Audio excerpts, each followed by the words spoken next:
happy Easter to each and every one of you. It's Good Friday, it's the 14th of April 2017, and I'm on my way to another venue to do another wedding. My name's Goldie Marriage Officer, and thank you very much for joining me.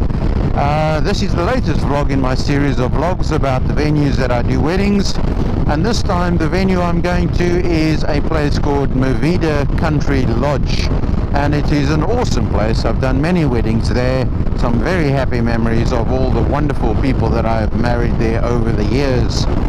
And as you can see in front of me, I have the mountain range, and to get to Merwida I have to go across that. There's two ways you could actually do it. You can go along the road, which you can see up there, or you can actually take a tunnel called the Huguenot Tunnel, and you can drive straight through. I find on the bike that it's much nicer to go up on the actual road, get the views, and show you a little bit of what it looks like from up there. In fact, I did a wedding this morning at a wonderful venue that I'd actually never been to before. It's actually one of the oldest wine farms, one of the oldest farms in the whole of the Western Cape, and certainly in the centre of Cape Town itself. And it's a place called Welgemeend, and I had a very, very lovely couple that I married there, and their names were and are still I don't think they've changed their name since I married them, Tamaryn and Ross. And it was funny because when I got there it was a bit rainy, and I was still a bit weary about being on the bike, and it was starting to drop with the rain, and I said to Ross, it's going to start raining. He said, no it's not, no it's not, no it's not, and he was convinced in his heart that it wasn't. And true to his beliefs, he, I don't know, had some way of convincing somebody that it should not rain, and it did not rain. Okay, so down there is the road that would actually take you to the tunnel, but as I say, I'm choosing not to do that. I'm rather going to go over to Toitskloof, and that is the route that I'm taking today. I just hope that we're not going to have any big trucks, and that we have a nice safe passage over, because it is not the nicest road if you get stuck behind a truck or something like that. Alright, so this is the Toitskloof. It's an absolutely stunning road. You can see by the beauty of the mountains, the greenery of the trees. It's not the best day today, I must admit. It's a bit overcast, and definitely because it's Easter, there is a change in temperature. This morning and now today it's been actually quite cold. I had to put the inners of my jacket on so that I could keep a bit warmer. That's the bridge that takes you over the ravine that will take you into the tunnel itself. I think we'll get another shot of the tunnel itself further up as we go along. But yeah, it's always nice to be on this road. It's never good to be in a hurry or to have to race, so I just take it easy and just enjoy the scenery, look around. You might even see some of the local inhabitants, the baboons that inhabit the mountains in and around the Western Cape, and if I see any, I will point them out to you. And down there, ladies and gentlemen, you can see that is the entrance to the tunnel, the Huguenot Tunnel. I don't know the details, but I'm going to put on screen of how many years ago that it was built, but it certainly did cut down on the amount of traffic that travels over the mountain, and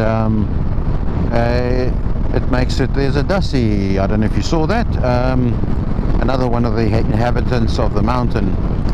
A mountain passes are obviously some of the most dangerous roads to ride as a biker, because you never know what's coming around the corner, and you also never know what's going to happen with regards to slippages and oil and all that kind of stuff. So I tend to take it fairly easy, and I don't ever want to end up being a statistic, so I would rather be a little bit slower than a little bit faster and enjoy the ride rather than take a chance. And here we are, ladies and gentlemen, some of the local inhabitants, the baboons. As you can see, they are The Western Cape unfortunately has suffered many fires over the last few months, during the summer months, especially with the drought, and you can see the ravages of the fires on the side of the mountain. Everything, all this has been burnt, and unfortunately the scars of those fires are very evident all around the Western Cape. Alright, we're about to hit the summit of the Toitskloof, and you'll see that on our left hand side. You'll see a board. I'm sure that we'll see the board if it hasn't been pinned down, of course, but it will tell you the number of meters we are above sea level, and there it is, the Toitskloof Pass, 820 meters high. And now we start making our way down on the other side, and as you can see, the views are different but just as gorgeous, where you see all those beautiful mountains. And I love the textures of the mountains and the clouds and the sun hitting the mountainside. It's beautiful. Okay, so we're about to head into the old tunnel. The old tunnel on the original, this is the original pass obviously, and this was the only section that had a tunnel. It's obviously a shortish tunnel, but yeah, I'll see now. I can look if I can see a date on this. I think there's a date of 1901 or 1903 or something like that. And I'll lie, 1948. Oh, I'm so far off. 1948. Oh, and that's quite daunting when you come into the dark like this and you see that light at the end of the tunnel. But that's the old tunnel, and now we're literally on the other side of the mountain. Again, you can see the ravages of the fires. Everything is brown, burnt, except down there by the river itself. And if you look on my right hand side now, as I head down this part of the road, you will see the entrance or the exit, depending which way you're looking at it. There is the entrance or the exit of the tunnel that we would have come out of had we gone through the tunnel. And that's the road that we will be on in a few moments. We will join up with that road. Alright, so we are turning off the N1 here. This is the road to Rawsonville, and we will be following the Rawsonville road through Rawsonville and then towards Merwida.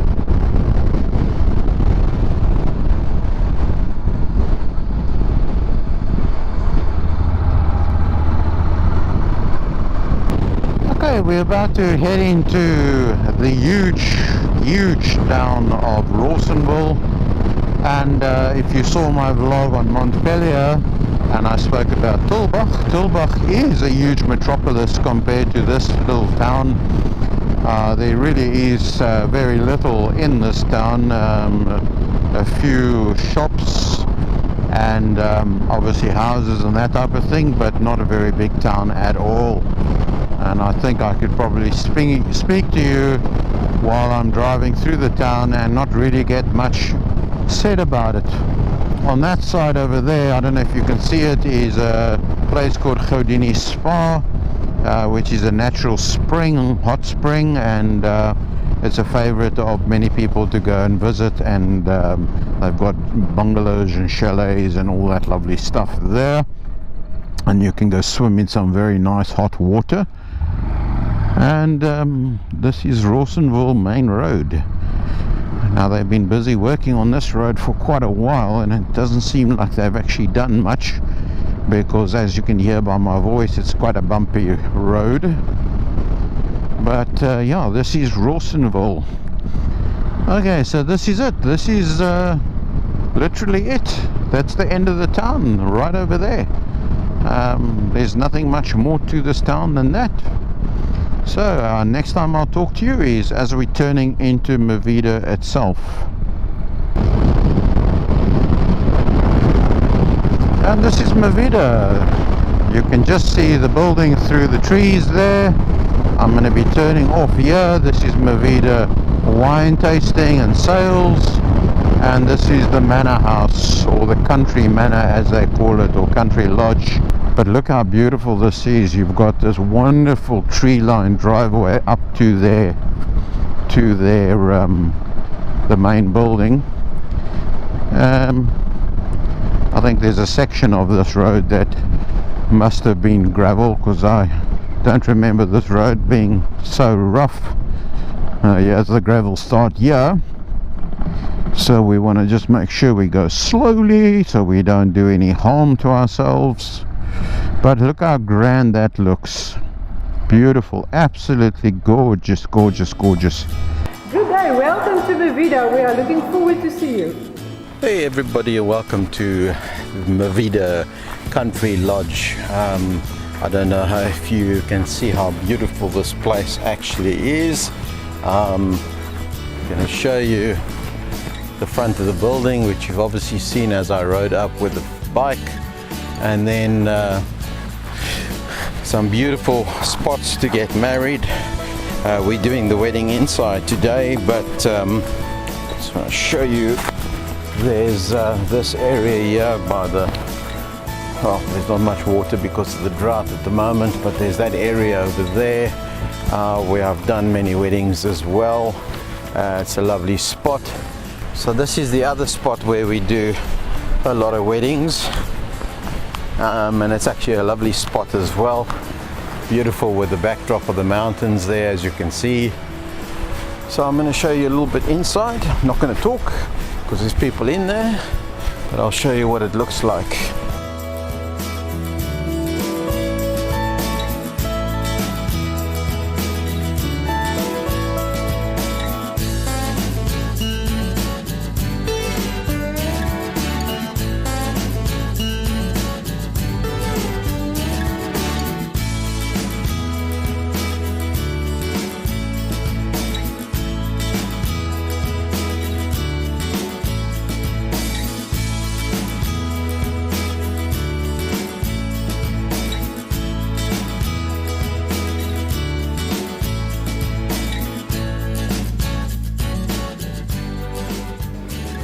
Don't even think about it. Please be seated. All right, well, you just stand here for a moment. Don't run away. Can you all hear me? Yes. Doesn't sound. Yeah, see, what's going on here? This is It's not a funeral. Exactly. It gives me great pleasure to welcome each and every one of you.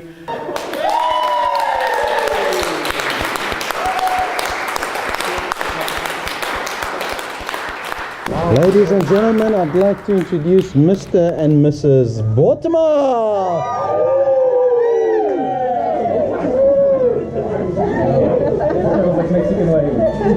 Good job, guys.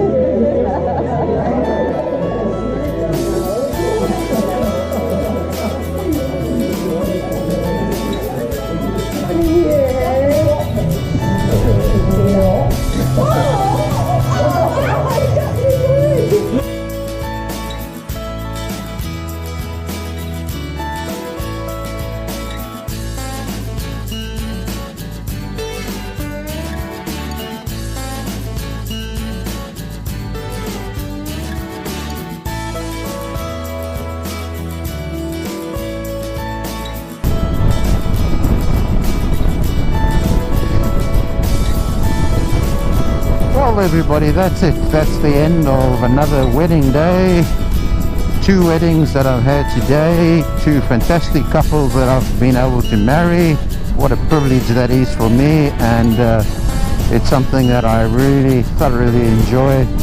I also enjoy looking at my shadow while I'm riding on the bike because it looks so freaking cool.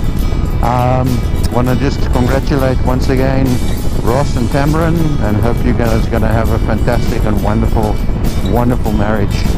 And now this wedding that I've finished now, and I'm busy going down the other side of the mountain heading towards my home. And I just wanted to say thank you to Frans and to Jasmine for allowing me to be part of your special day. And I don't think I've seen a bride more excited than I saw today. It was as if she had been eating jelly beans all morning, and she was jumping up and down and moving around.